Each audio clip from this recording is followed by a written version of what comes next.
Right, for those, we came to an abrupt end yesterday, I think, so let's see.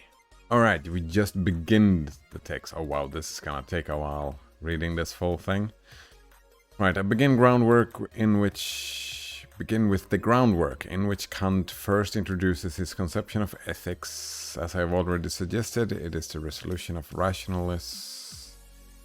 That groundwork that lends the support to the view that metaphysics must be pure. I mean, the axioms of metaphysics. I mean, just if all metaphysics must be pure, I don't think so. But that's not the claim, right? They're talking about it's not even meta-ethics. It's just a foundation for ethical viewpoints. Not must, but ought to be pure, right? We're talking ethics, so there is no must. Just breathe. Yeah, it is an ought. It ought to be pure. It will be important then to say how I understand what Kant is claiming here, and more importantly, what he is not. The key text is the preface. Kant begins the preface with a broad taxonomy, right? He flips him out. Physics, ethics, and logic, right? And we're talking about ethics, this text. Logic, he says, is merely formal philosophy, insofar it concerns the universal rules of thinking in general without distinction of objects. Yeah, the structure of logic. Merely is a bit rude, but physics and ethics are material philosophies. No. Ethics is abstract. Well, physics is abstract as well, I suppose, but physics is about the material. Ethics is about the ethics, the interactions between people. That's not necessarily a physical thing. I mean, I suppose we could talk about the vibrations, my words, and the sounds that I like, yeah, sound vibrations and whatnot, but that's not the philosophy of ethics. The philosophy of ethics is the intents and the feelings and how people react. It's all very abstract in comparison to physics, insofar that they are concerned with determinate objects and the laws in which they are subject. Exactly, it's the same point I did yesterday, right? The laws of physics and the laws of ethics are very different, like essentially different. Actually, they are so different, I'm not even sure I would like them both to be called laws. Right, the former is concerned with nature and its laws, the latter is concerned with freedom, that is free action and its laws, exactly. Right. These are laws created by man, and right, the laws of nature, whenever we figure them out, if we ever figure them out, we're all subject to, right? They are not breakable. These are broken all the time. Right. Since logic concerns only the laws of thought as such, it is wholly a priori.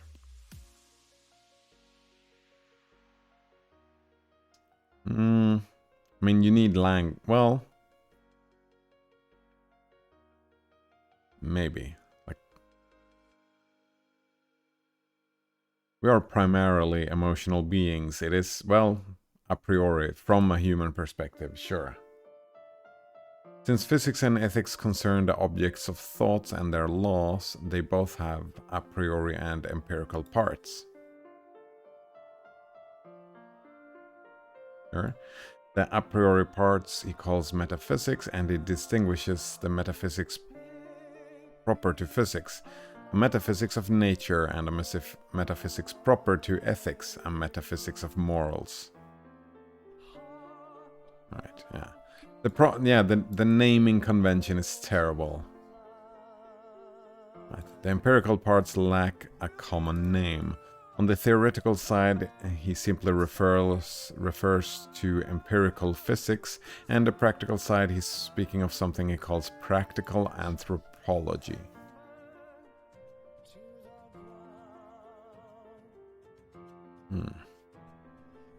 In both cases, Kant is clear. The a priori must precede the empirical.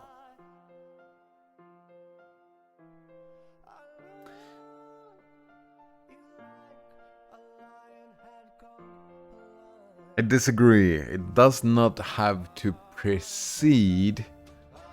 Right, it must. First of all, I don't think it must. There is no must in ethics, right? There is just ought. Opinions.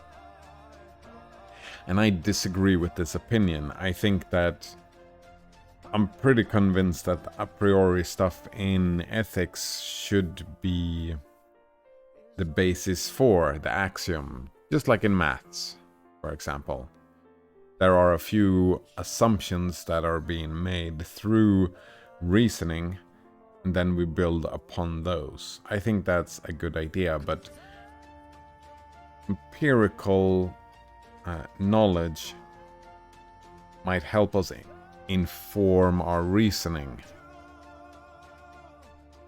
It's a cycle, it's a circle, not first one then the other. It's like science. Similar to science. Right? We make a priori reasonings, we generate hypotheses, then we test the hypotheses and do the empirical stuff.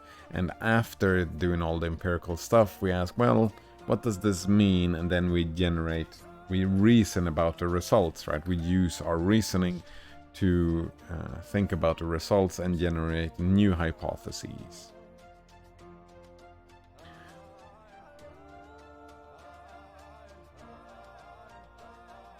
Right, the skill of a priori thinking improves over time for humanity. Right? Maybe it's all a priori, built on a priori though. He is rather less clear though about why. That said, I think we can infer Kant's reasons from his argument that there must be such a metaphysics in the first place. In both cases, the leading thought is familiar. Laws are necessary and universal. Necessity and universality demand a priori grounds. So where there are laws, there must be a priori grounds.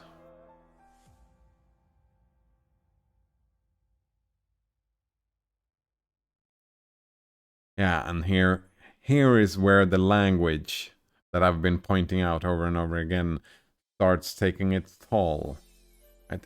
Different types of laws, but the two different types of laws are here equated. Necessary and universal. There are no necessary and universal laws of ethics. It's just, we want, humans want laws of ethics. I mean, we don't discover. That's the difference, right? We discover laws of nature, right? Bounds of what we are capable of doing. We create laws of ethics, laws of man. So human laws are not necessary. They are not universal. But the second premise, necessity and universality, demand a priori grounds. Why do necessity and universality?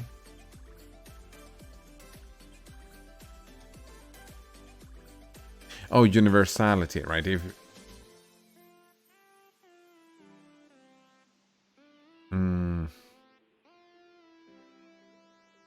I disagree. They are generated from a priori grounds. These laws are generated from a priori grounds. It's not like we figure out the law and then we figure out...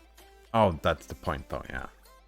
Where there are laws, there must be a priori grounds. Thus, if ethics, no less than physics, is concerned with determinate objects and the laws to which they are subject, then ethics, no less than physics, requires metaphysical foundations.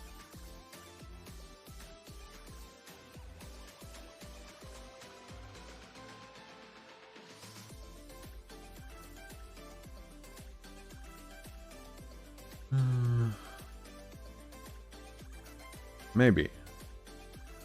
Maybe we'll get to that.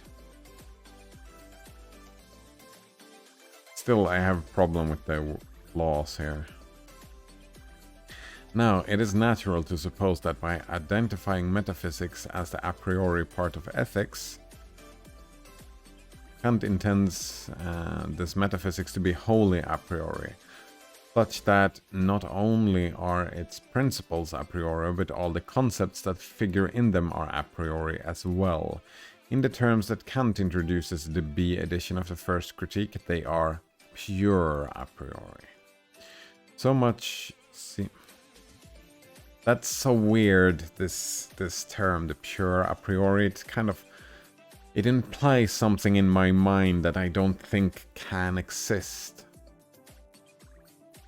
Because they are generated from a person.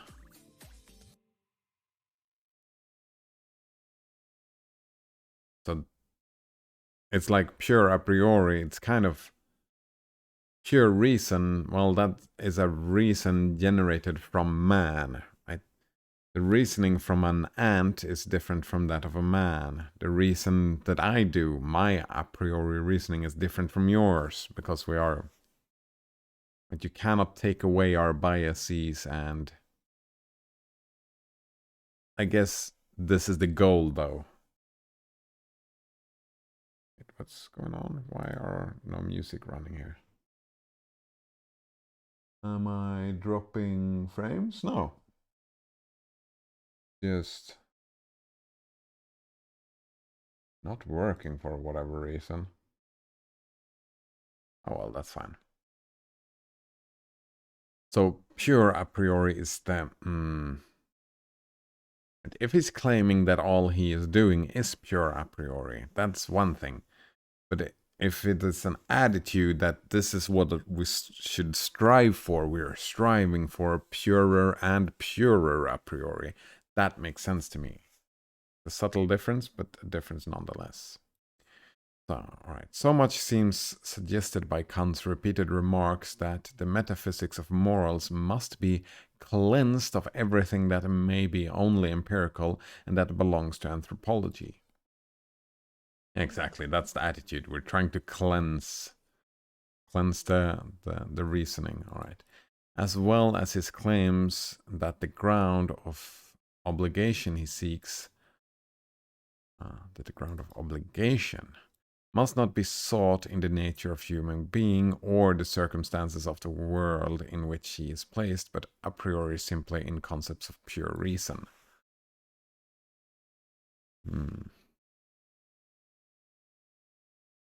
That is something to strive for, but must? Very strong language here, and I'm interested in how to achieve this. Indeed, throughout groundwork, Kant is extremely anxious and frequently admonishes against allowing anything empirical to enter his argument at all. This is not to say, of course, that the empirical has no role to play in ethics. Yeah, we've seen that. It is just to say that it has no role to play in the metaphysics of ethics. Yeah, the word again. Oh, man. Once this metaphysics is complete, experience can enter in the guise of practical anthropology, the main concern of which seems to be the implementation of moral laws already established in human beings who do not do what they ought simply because they ought.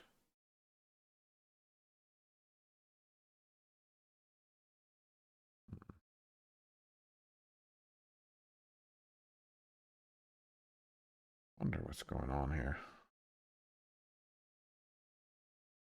Not working? The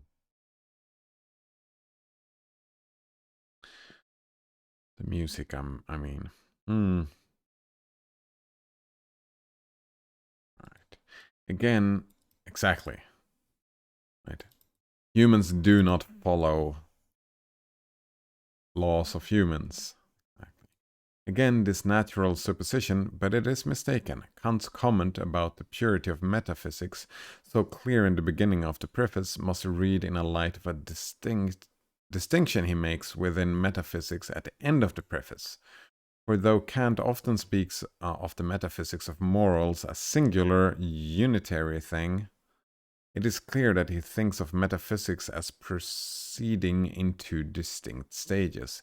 In the first stage, the focus is exclusively on identification and justification of the supreme principle of morality, the first principle of ethics.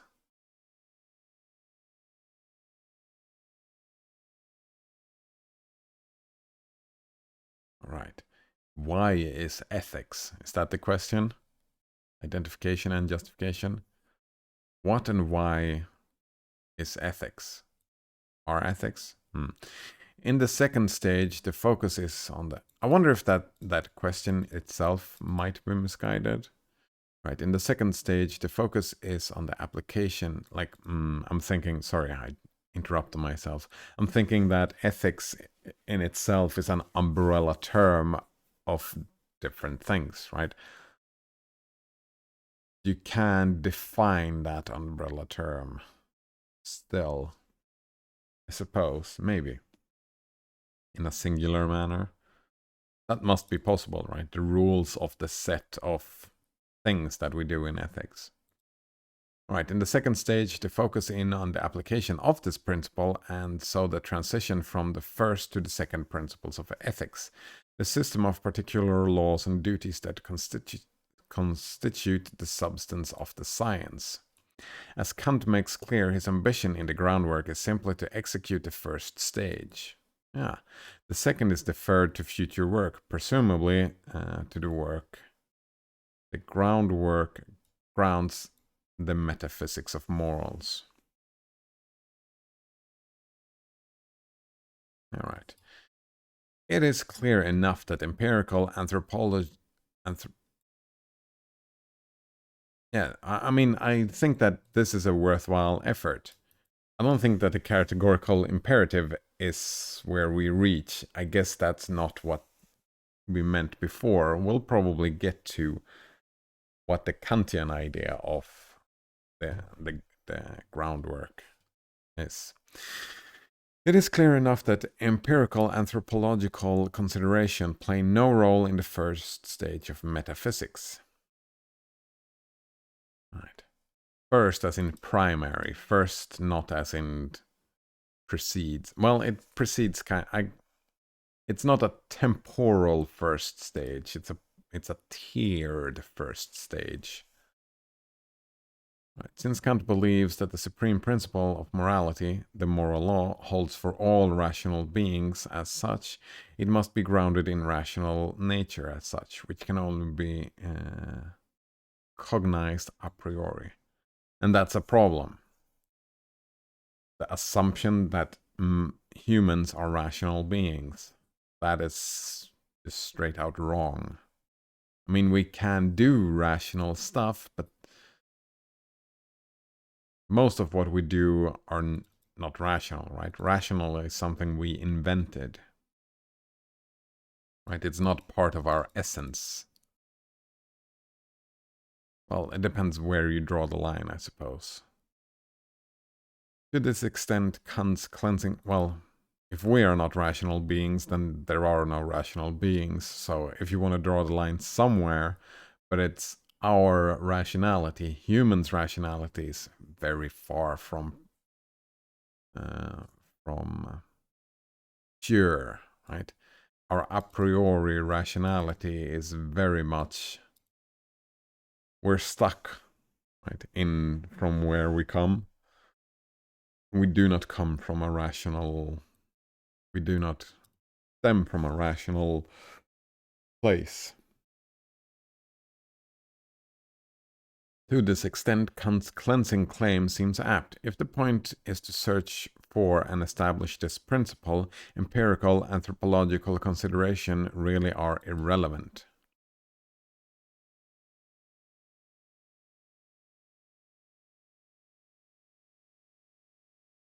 They're not completely irrelevant, but I get the point. They are irrelevant, but right, if you try to create pure rational ethics, then they should be irrelevant. But yeah, I think the groundwork then is kind of misguided.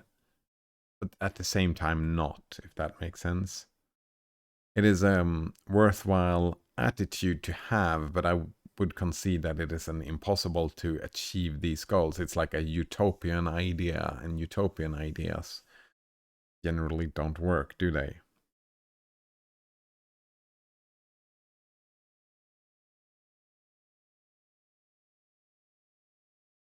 Hmm. But what about the second stage, or empirical, anthropological consideration relevant to the application of the law, to the transition from the first to the second principles of ethics, and so to the determination of moral laws and duties? Must the second stage be cleansed too? No, it cannot be cleansed, because you have to look at people and see how it will work and whatnot. And that's where I come in with my difference, right? It's the I would put them as gradients, right? Instead of a black and white first principles and second principles, right? Some principles are more second than others.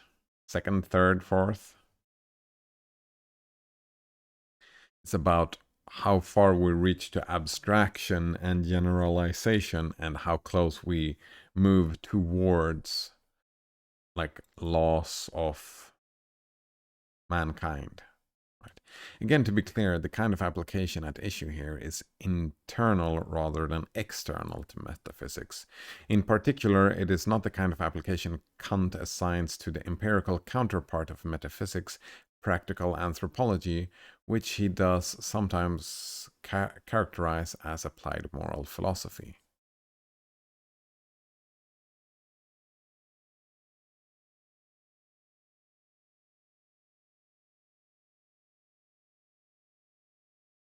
Right. That empirical anthropological considerations are relevant here is obvious. Yeah, my question though is, are they also relevant to the metaphysical application? That is, this non-metaphysical application presuppose. Wait, my question though is, are they, the anthropological considerations, also relevant to the metaphysical application that that this non-metaphysical application presupposes? One that concerns the laws themselves and not simply the conditions of their implementation. And my answer is, the groundwork doesn't rule it out. And when we look past the groundwork to the metaphysics of morals, Kant in fact rules it in. That is, he affirms it.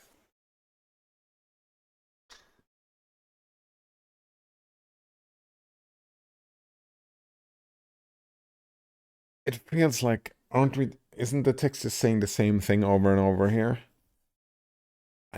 It seems like there's a subtle difference here, but I don't see what the difference is. Right. Here we go. The main point is this. Kant tells us next to nothing in the groundwork about how the second stage of metaphysics is to proceed. Right. His focus is exclusively on the first stage. Right. Yes. Indeed, he is explicit that he will forego the advantages to be gained from the application of the supreme principle to the whole system, focusing instead on rigorously investigating and weighing it in itself, and without any regard for what follows from it. Yeah, exactly. And that's how you would create a first principle, yeah. Again, given the narrowness of Kant's concern, his anxiety about empirical and anthropological makes perfect sense, for such considerations really are irrelevant at best and ruinous at worst with respect to the task he has set out for himself. Indeed, yeah. But it does not follow from this that once we shift our focuses to the second stage, to the application that Kant has here foregone, that this irrelevance or ruinousness still holds. It does not, exactly. So far as I can see, then, for all Kant has said in groundwork, it could well be the case that empirical anthropological considerations are not simply not irrelevant or ruinous, but are indeed essential to the completion of the second stage of metaphysics. Yeah, the text, it's just repeating itself, right? We've read this like 4 times now, that this is exactly. And this, I think, is just what we find when we leave groundwork and turn to the metaphysics of morals. Exactly. So there is no subtle difference. It's just saying the same thing over and over again to hammering the point. For our purpose, Part 2. For our purpose, the key distinction in Metaphysics of Morals is the first section in the introduction. Kant begins as he does in the groundwork by drawing parallels between theoretical and practical philosophies. Oops. Just as natural laws must be grounded in a system of a priori principles,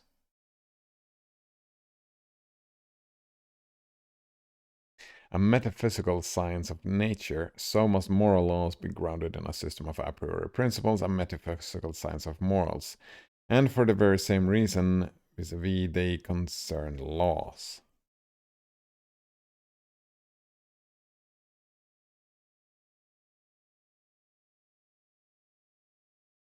Yeah, and that reasoning doesn't work out. Again, equating the two different types of laws, just because they have the same name, they are the same, but they are not. They're not even close. But he ventures into new territory when he begins to detail, in a way that he does not do in the groundwork, the structure of this metaphysics. For immediately after asserting that there must be a metaphysics of morals on par with a metaphysics of nature, he adds the following important qualification. Right, but just as there must be principles in the metaphysics of nature for applying those highest universal principles of nature in general to objects of experience, a metaphysics of morals cannot dispense with principles of application. And we shall often have to take as our object the particular nature of human beings, which is cognized only by experience in order to show in it what can't be inferred from universal moral principles. But this will in no way detract from the purity of these principles or cast doubt on their a priori source.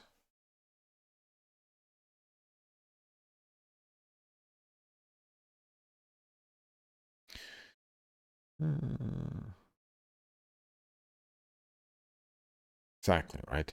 If the point of ethics is to reduce suffering, then we have to understand what suffering is. Right? The first principle, let's say it's reducing suffering. Then secondary, we have to understand what is suffering and how does one reduce it. Yeah. Universal moral principles, though.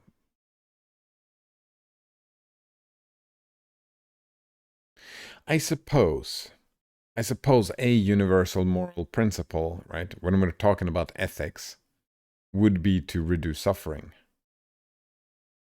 That would be one way of looking at it, right? Just reduce suffering.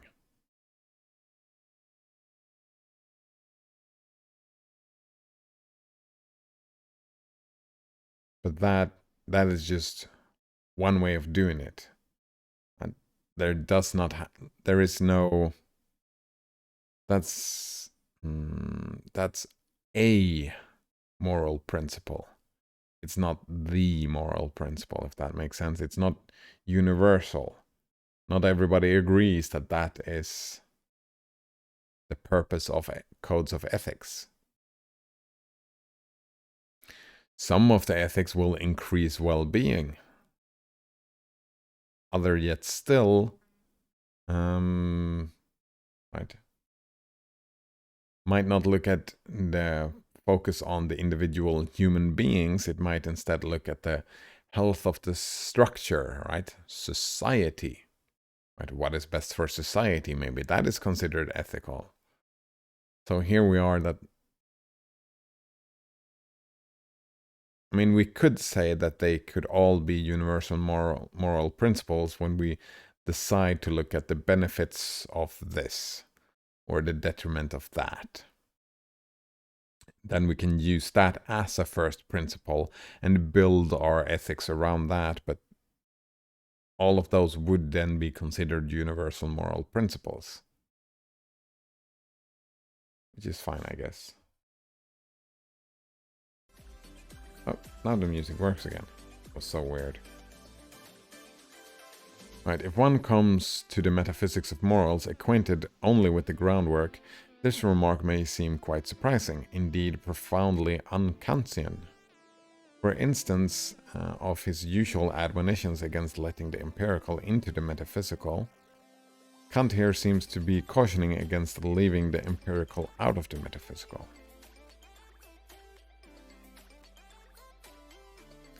The threat isn't illicit impurity, the threat is illicit purity.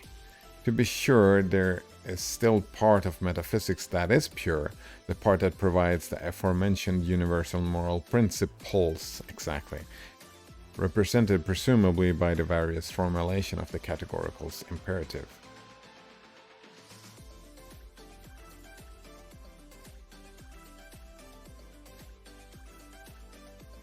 But Kant here seems to countenance another part of metaphysics, one that is impure, metaphysics that takes those universal principles, apply them to the human case, and yields non-universal principles, determining distinctly human duties. Yeah, I don't see where the problem is. It kind of feels like this text is generating a problem that doesn't really exist, right? Primary, secondary, that's what you've been talking about. Now, one might doubt that Kant is really saying this. Perhaps by speaking here of application, Kant is signaling a shift away from metaphysics in one of two ways.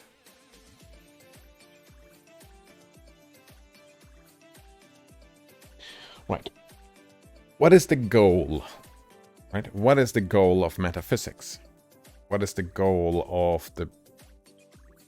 Looking at it as a pragmatist. Why are we doing this from pure reason? Why is Kant doing that? It is to have a groundwork. And then when we leave the groundwork, of course. But I don't know, this feels like it's just...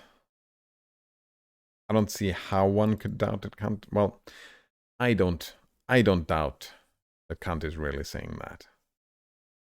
Kant is signaling a shift away from metaphysics in one of two ways. I don't even say that it's a shift away from metaphysics. It's like we're taking a step towards its goal, right? It was the first step, and then we take another step. We don't shift away from metaphysics, we just build upon it.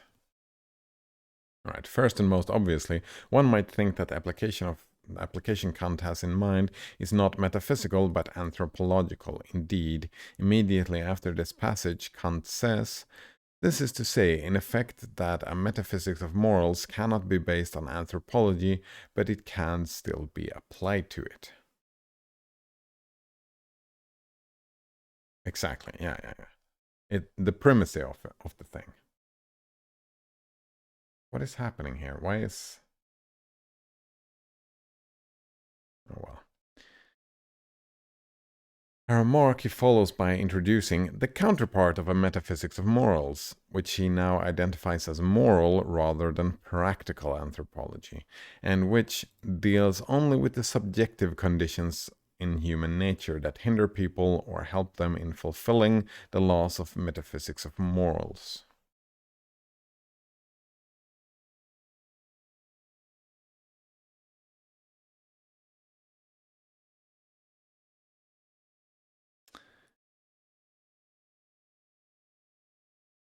All right, here it's very much Kantian bias, right? Everything has to be pure reason is most important.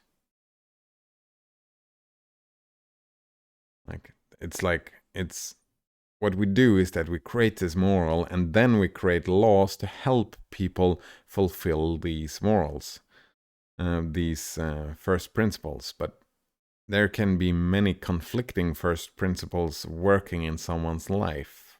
Right? The point of laws and law texts, right, we're not talking metaphysics here. We're talking actual, the law text, the rule of law. But, well, both written down and norms, I suppose. They fulfill a purpose. Right? They're trying to create stability and... I'm a leaf on the wind.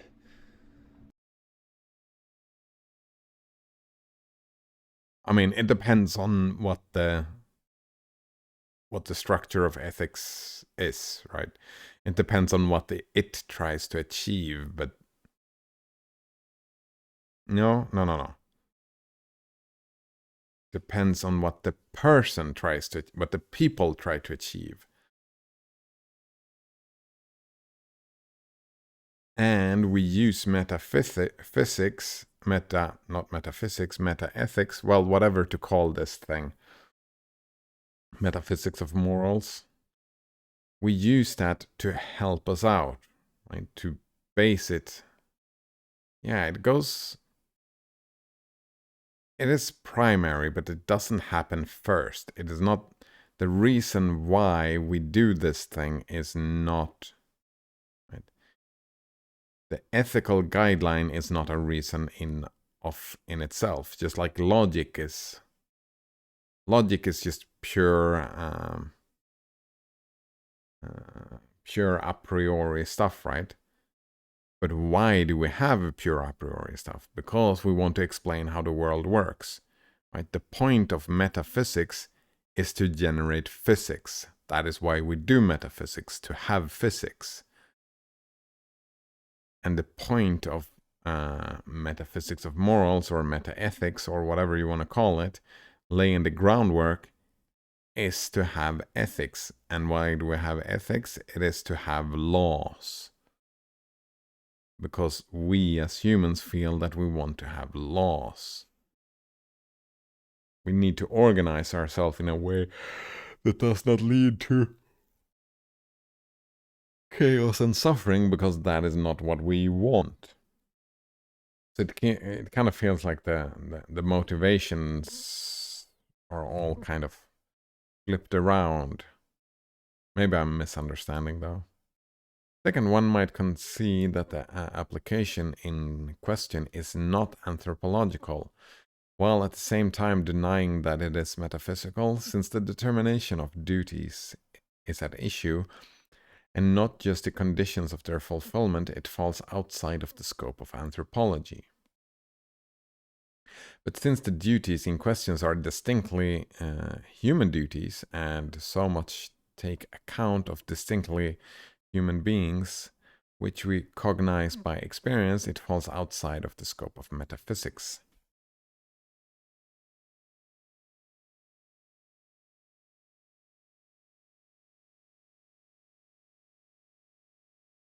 It feels like gatekeeping.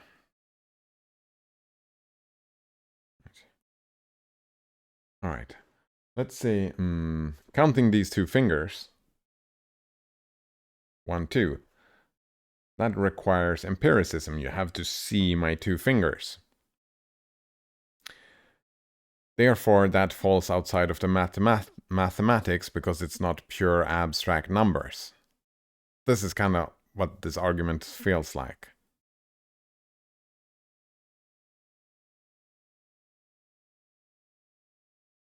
Yeah, this is kind of what it sounds like. It is kind of like, yeah, just sure mathematics without looking at reality and counting stuff.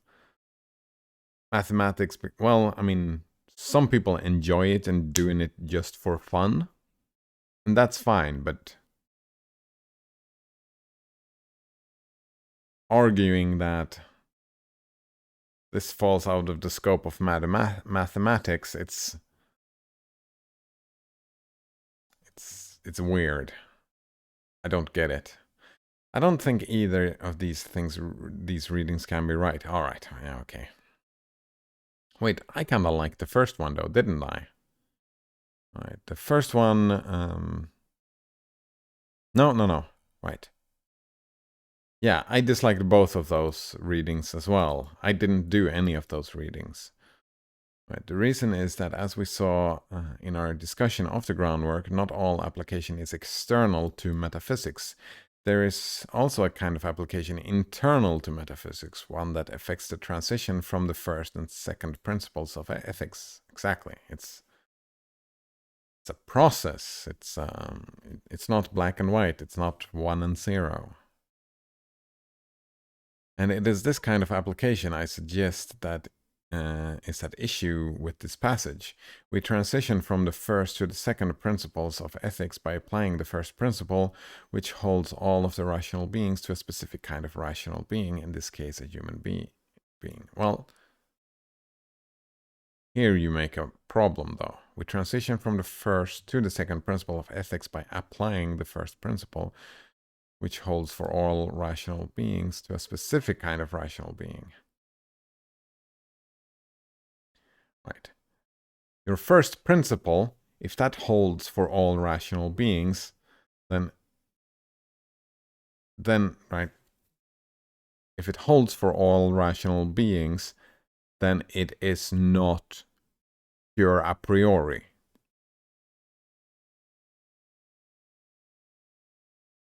Right? If you smuggle in rational beings, then suddenly that's empiricism. What is a rational being? Right? You have defined that, and that is something that exists in the world. So the first principle cannot hold for all rational beings. Then it's not a first principles anymore, is it?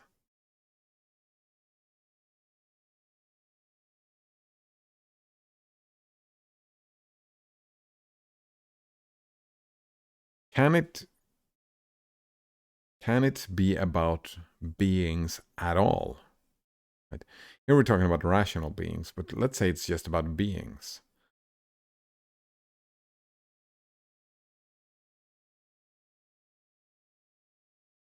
I mean, it kind of has to, right?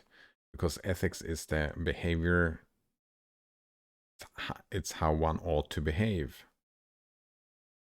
So who is this one? Who is this person that it is about? And who is that other person who is relevant?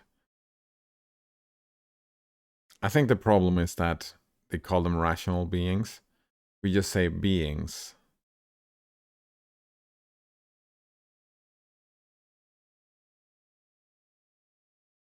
The first principle, which holds for all ethical beings. There we go. Ethical being, not rational beings. Right? It becomes a circular definition for sure, right? First principle of ethics hold for all ethical beings.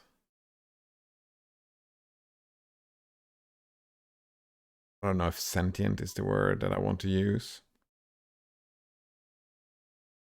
No, not sentient. Actually, it doesn't even have to be beings. Actors, which holds for all actors. Right? Yeah. It holds for all actors. And that's probably the solution here.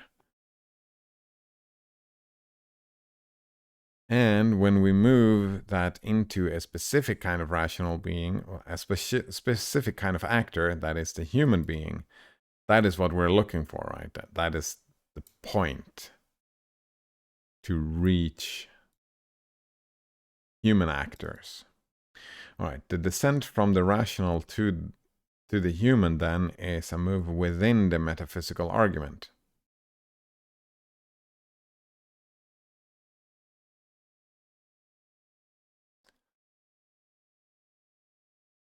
Is it? It does not force us out of metaphysics. It just forces us from the first stage to say, right, yeah. It's saying the same thing again. Okay, yeah. Well, I think this is what a straightforward reading of the passage suggests. The strong evidence is in favor of the analogy Kant explicitly draws between the theoretical and practical cases. Yeah, that the straightforward reading, that's what I read, yeah.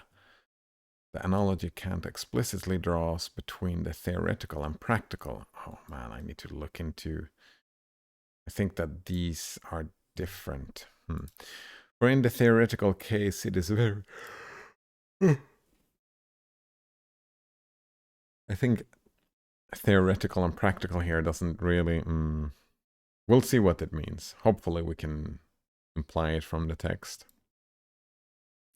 Right, for in the theoretical case, it is very clear that the application he has in mind, one in which the highest universal principles of nature in general are applied to objects of experience, is one that occurs within metaphysics itself.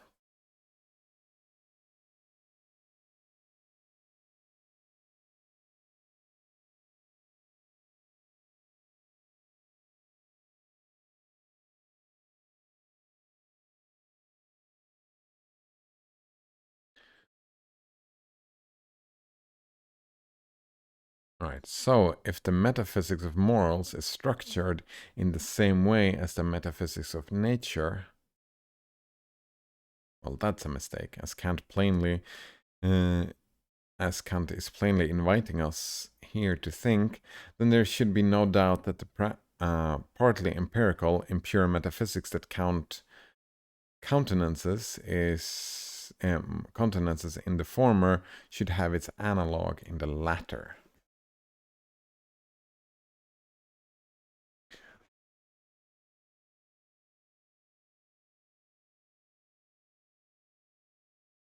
Yeah, if it is structured the same, like it can't. That is so weird. If Kant was saying, I don't know if Kant was saying that or if this text was saying that, but it stands to me that they are not the same, right? We call it, we make a distinction. We say the metaphysics of morals and we say the metaphysics of nature as two distinct things. That means that they are not the same thing. That is simple logic. A and B are not equal, right? You have one thing over here and one thing over here. They are not equal. If they were equal, then they would, like, if they were the same, then they would not have,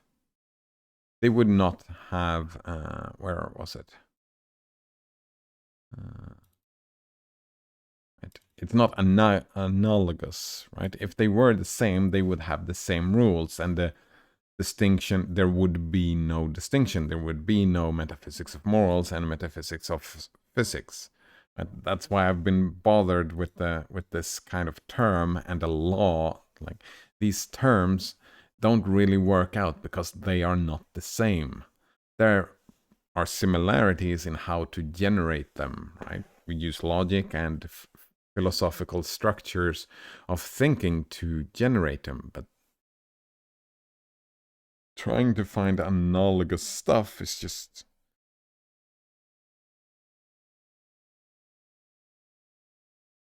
doomed to terrible results. That is what I believe, yeah.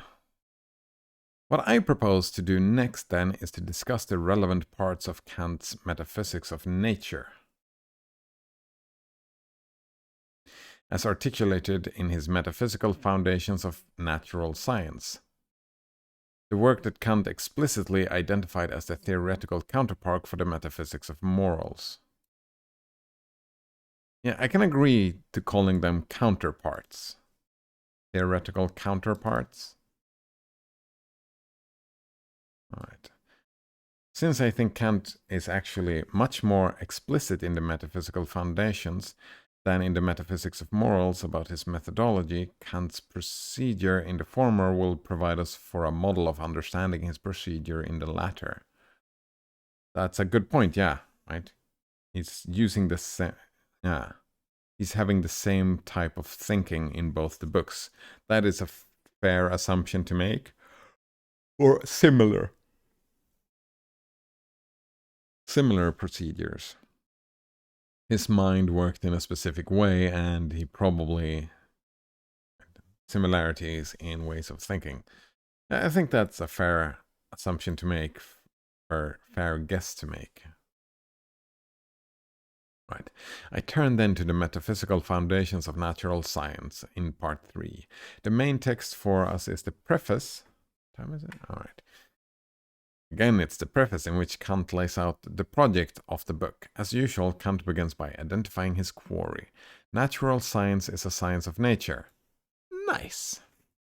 understood as the sum total of all things insofar as they can be objects of our senses and thus also of experience.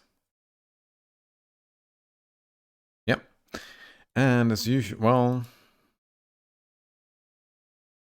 sum total of all things insofar that they can be objects of our senses and thus also be of experience. All right. So the question then becomes, if I tell you to imagine a blue fire truck, right? You hold it in your mind. Is that an object of the senses? You heard me say it. Is it an object of the mind? You heard me say it, like the word. Is the word an object of the sense? Right. The idea of the fire truck, the image you have in your mind of the fire truck, that is not an object of the senses. That is not part of natural science. A little bit, we'll get to that. In the same way as looking at a specific, like, water, right? When we look at water, we don't look at the taste of water. We're trying to look at the object of. We try to look at the object in and of itself. Right, so what we say is, when I say blue fire truck, we can look at the vibrations in the air and whatnot, and we can look at the neurons firing in your brain. But the thing that happens in your mind, that image that you might have, or that idea that you might have, that thing is an abstract thing. And that is not part of the natural sciences. There is overlap when we study psychology, of course, because psychology, we start studying those abstract ideas, but they work a little bit differently. It's still science, but it's social science or humanistic science, we call that. So I don't think he's doing that distinction, though, in this text, because at this time psychology was not part of science in that regard. Right? All that stuff would be called philosophy. Like what Freud did was more philosophical than scientific. Well, it's still scientific, it's just qualitative rather than quantitative. Right. And as usual, he insists that such a science requires metaphysical foundations.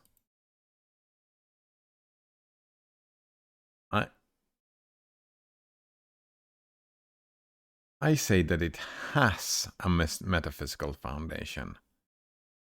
I don't like the word require, because that kind of implies that, all right, you have to do this, but I think that it just has. Right? You have an idea of the world, you have a metaphysical idea of how the world works. Those premises might be explicit or implicit, but they are there.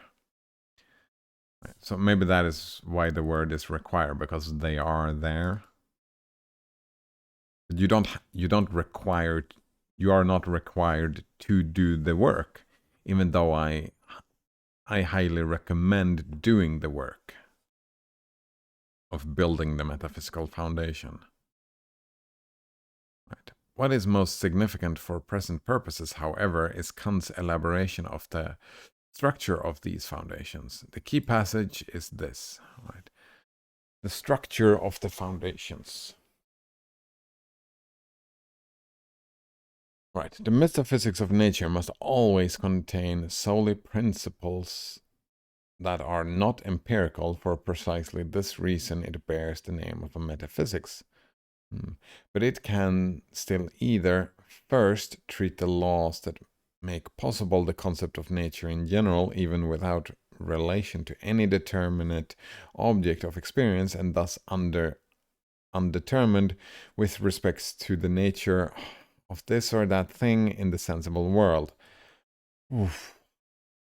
This is a long That is a mouthful. All right. Treat the laws that make possible the concept of nature in general, even without relation to any determinate objects of experience, and thus undetermined with response to the nature of this or that thing in the sensible world. All right, the structure, the metaphysics. All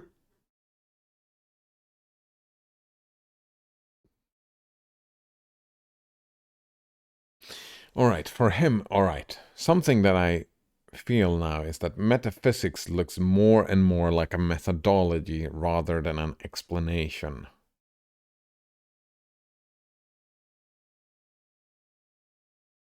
A methodology that could be used to observe any empirical world, whether it is the one we live in or an imaginary world, if we lived in that one.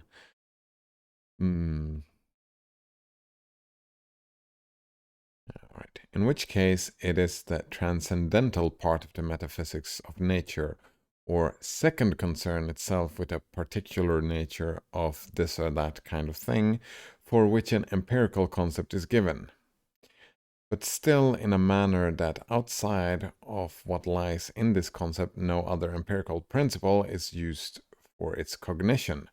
For example, it takes the empirical concept of matter or of thinking as its basis, and it seeks that sphere of cognition of which reason is capable a priori concerning these objects. And here such a science must still be called metaphysics of nature, namely incorporeal or of thinking nature. All right. I just want to point something out here. This is a sentence, right? Yeah. This is one sentence.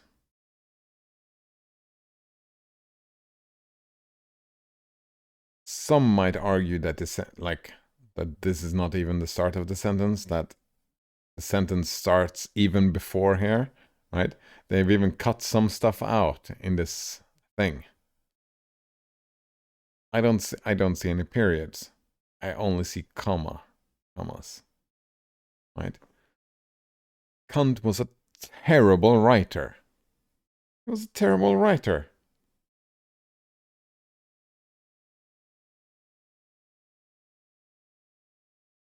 It's just horrible. It's unreadable. Not unreadable, but you get my point. It's just terrible. All right, what was the second thing? All right, second concerned itself with right. You know, like the point of the sentence just gets lost in the muddle. All right. Still be called metaphysics of nature, of corporeal or thing. All right. However, in the second case, it is then not a general but a special metaphysical natural science, physics or psychology, in which the above transcendental principles are applied to the two species of objects of our senses. I agree, this is an extremely difficult and dense passage. Yeah, even by Kantian standards. Yeah, by Kantian standards. Such a cunt. But it clearly makes two important points. Right. Firstly, the metaphysics of nature has two parts. A general transcendental part and a special part. Right. While general metaphysics is purely a priori, special metaphysics is not. That is to say, though special metaphysics is still metaphysics and thus a priori, it is not wholly a priori. It is partly empirical.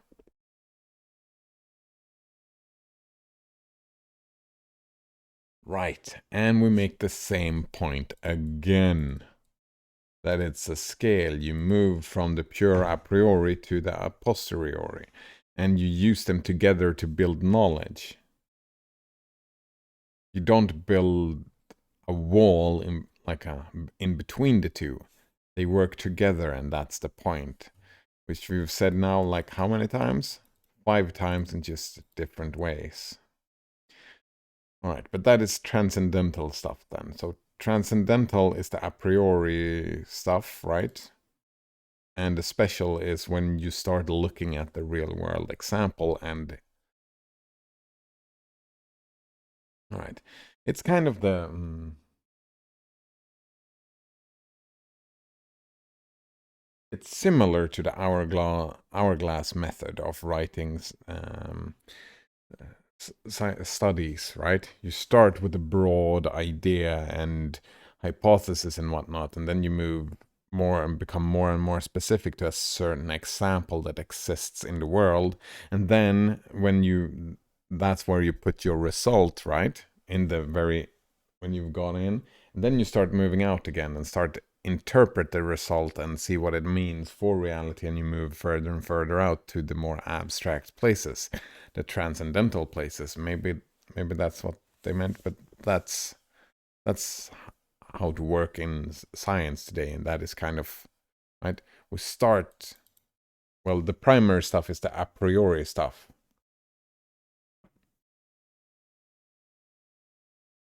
But most of philosophy and most of science does not happen in one pure side or the other. It happens with both. It's a false dichotomy, like making a clear distinction. Like it is useful to talk about the distinction, definitely, and looking at where we are at the furthest edge of a priori, which is where Kant likes to be, right? What does it have to look when we reach the furthest end? Right? When we are at the broadest generalization, the stuff that is not written in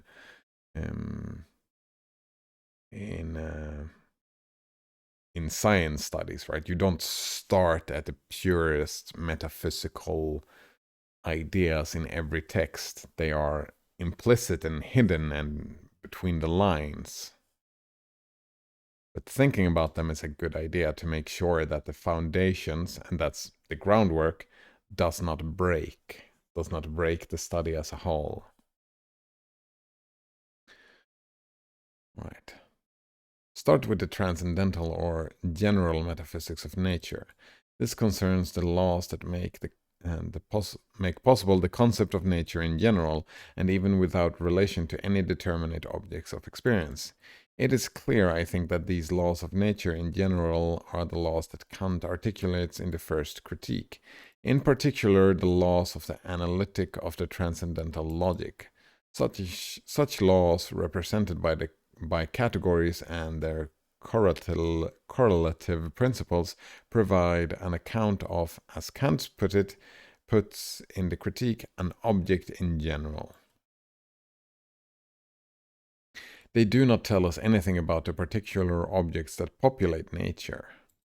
They merely lay down formal or constitutive conditions for being an object, and so of belonging to nature, considered as a whole. Exactly, yeah. So, for example, Kant thinks without knowing anything about what objects in nature are, whether, say, they are all material or not. We can and do know that those objects must be substances standing in reciprocal causal relations with one another, vis-a-vis the three analogies of experience. Yeah, that kind of makes sense to me. Yeah, that's the very first principles of metaphysics, right? What is an object? What are we talking about here? What is a number in math, for example? In addition to this general metaphysics of nature, however, there is also special metaphysics of nature, where general metaphysics concerns the laws of nature in general. Special metaphysics concerns the laws of particular kind of natural objects. Right, we just don't stop using the metaphysical ideas and structures just because, right, now we've defined an object, right, now we don't do metaphysics anymore. No, we fill it out and make it better, bigger, stronger, more definitions, building upon knowledge, Right? Thus, special metaphysics require that we move beyond pure concepts, which leave the kind of object undetermined, to an empirical concept which determines the kind of object. Exactly, right? What we do is that, say, right, this is what it takes to be an object. Now assume this kind of object. Right? It doesn't even have to be an empirical concept. You can just say, let's assume this kind of object. Let's assume that water is wet. Right? We've defined water. Now let's assume that this water is what we consider wet, and we continue doing metaphysics, like philosophy, on that sense. Right? Of course, it comes from an empirical concept, but it doesn't. Right? You can get there with pure reason. No, you need qualia for deciding what wet is. But qualia must be... Is that empirical? Like the pure experience of the thing? But we can name my experience. I can name my experience and just put that in there. Oh. I get the point. Let's keep with how the text is doing it and call it an empirical concept. Yeah, let's do that. I'm completely okay with doing that. Nonetheless, Kant is clear. In order to retain the status of metaphysics, this special science must restrict itself to a priori cognition of this empirically determined object. Yeah, I would agree, yeah. Right, it comes from empiricism, but we do a priori stuff about it. Right. More specifically, it must restrict itself to what can be cognized simply through the application of the laws of general metaphysics to the relevant empirical concepts. So, though special metaphysics does go beyond general metaphysics, it nonetheless presupposes it. For only then Kant thinks we can arrive at an account of genuine laws, albeit ones that are less than fully general, since they do not govern all natural objects considered as such, but only a particular kind of natural object, though still considered as such. Exactly. Right? If we didn't do this, the proton and the football does not follow the same type of rules in physics. So what we have done is that we have changed the metaphysical, what is considered a metaphysical object from, and then we have separated quantum physics from Newtonian physics. We have separated them through metaphysical different objects. Yeah.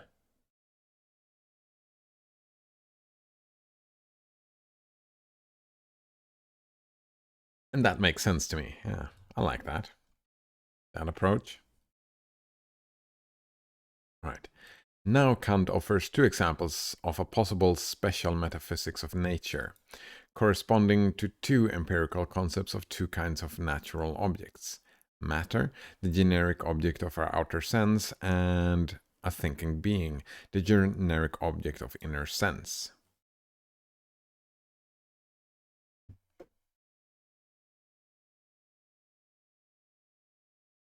Yeah, and those two objects are essentially different. That's what I've been saying.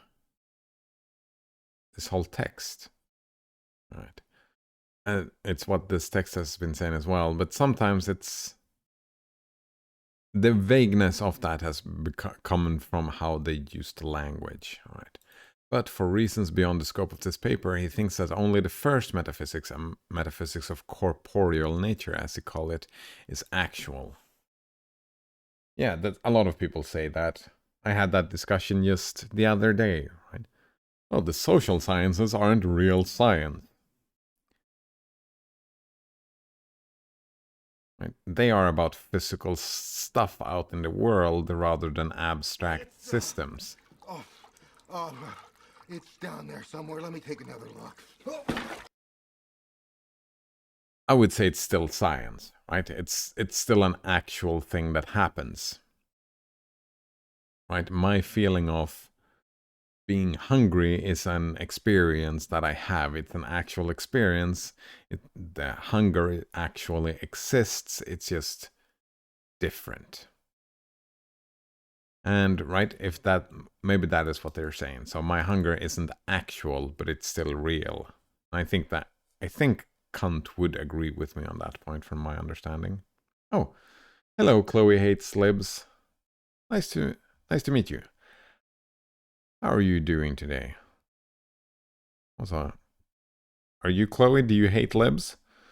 I would say just hate in general is... It's not good for your mental health, I don't believe. Doing well, and yes I am, and yes I do. Alright. Yeah, I think, yeah. All that hate, rage, and anger. Unless, I suppose, if you enjoy hating, I should not... Right.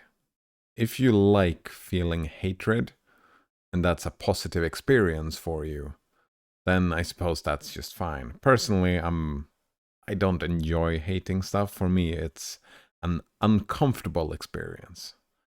But right, so I shouldn't tell you how you should feel stuff. That's up to you, definitely.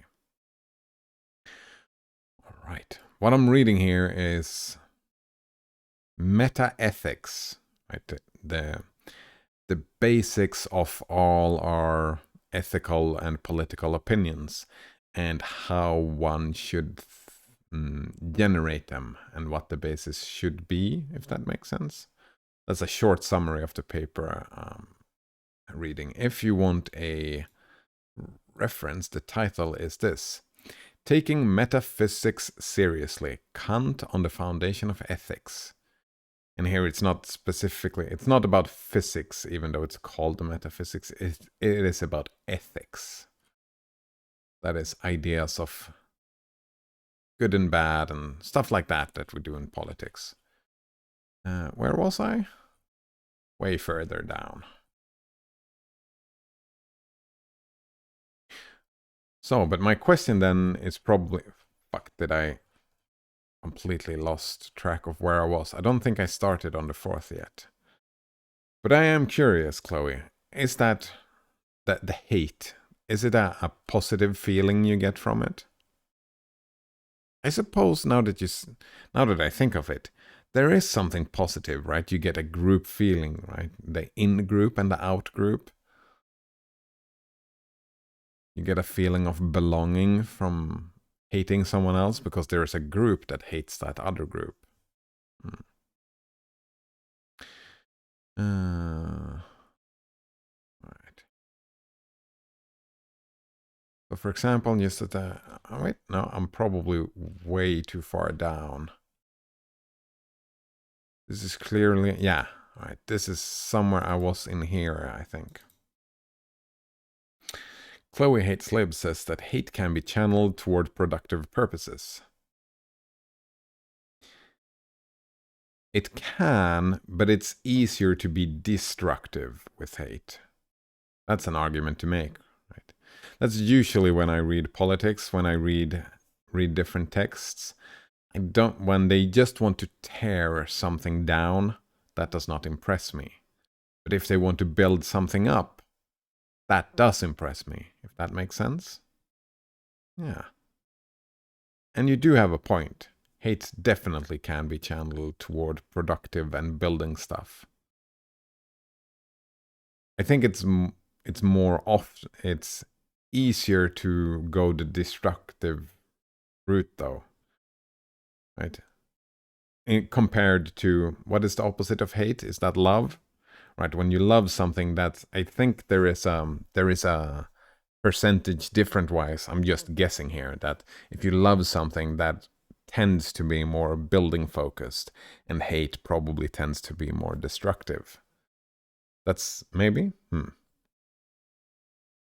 Chloe Hates Lib says also destroying harmful things is good. Could you exemplify that, please? Chloe Hates Libs. Something harmful that should be destroyed. Also, harmful is very subjective, right?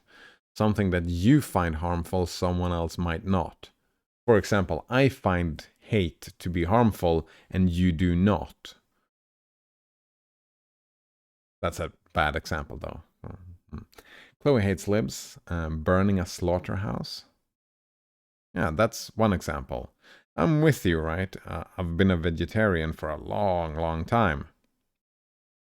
But I still concede that not everybody is a vegetarian, and right, slaughterhouse generates food for people, and that is not harmful. That is building people's bodies up with food and nutrition, right? So everybody might not agree that it is harmful. So for the people that does not agree, for them it is pure destructiveness, right? The burning of the slaughterhouse is not productive from their point of view. From their point of view, it's purely destructive. And right, and you would probably concede that if you burn a slaughterhouse, then tomorrow there is less food production happening in the world, which is you have taken something away from society. You have not added something.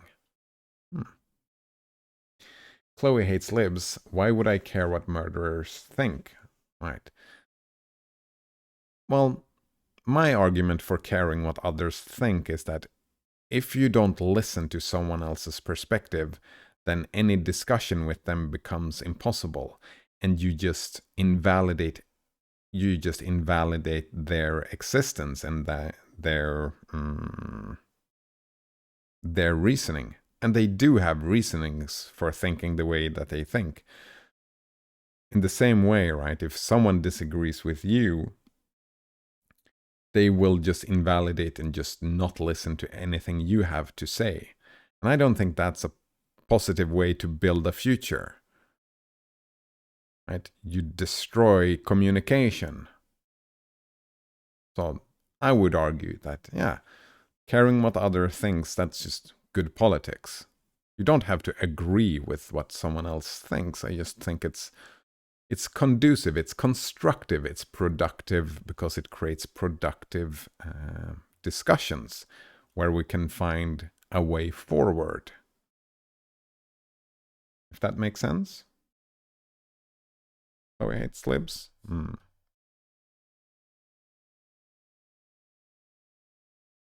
Right. Such laws represent... Wait, where was I?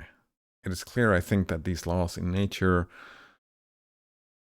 of a nature in general are the laws that Kant articulates in the first critique, in particular the laws of analytic... no, I've seen that before. In addition to this general metaphysics of nature, however, there's also special metaphysics. Exactly. This is where we go from metaphysics to actual physics. The special metaphysics require that we move beyond pure concepts, pure abstractions and pure generalizations, into real-world examples. And that makes sense to me. Nonetheless, Kant is clear, in order to retain the status of metaphysics, right, you need to keep it abstract and generalized, not specific examples. Right, more specifically, it must restrict itself. This is where we are. It presupposes this. Yeah, right. For only then Kant thinks we can arrive at an account of genuine laws, albeit ones that are less than fully general. Yeah, laws about a specific thing. Like I said, there's a difference between a photon and a basketball. Right? The law, they don't work within the same frameworks. Right. Since they do not govern all natural objects considered as such, but only a particular kind of natural object, though still considered as such.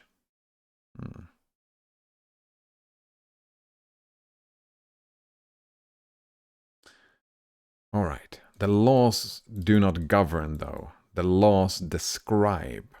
That is what they do. Well, that's again the difference between natural law. Natural law, when we write one of those down, they describe how reality works. Well, human laws in the law book, they describe how we should behave. They are different.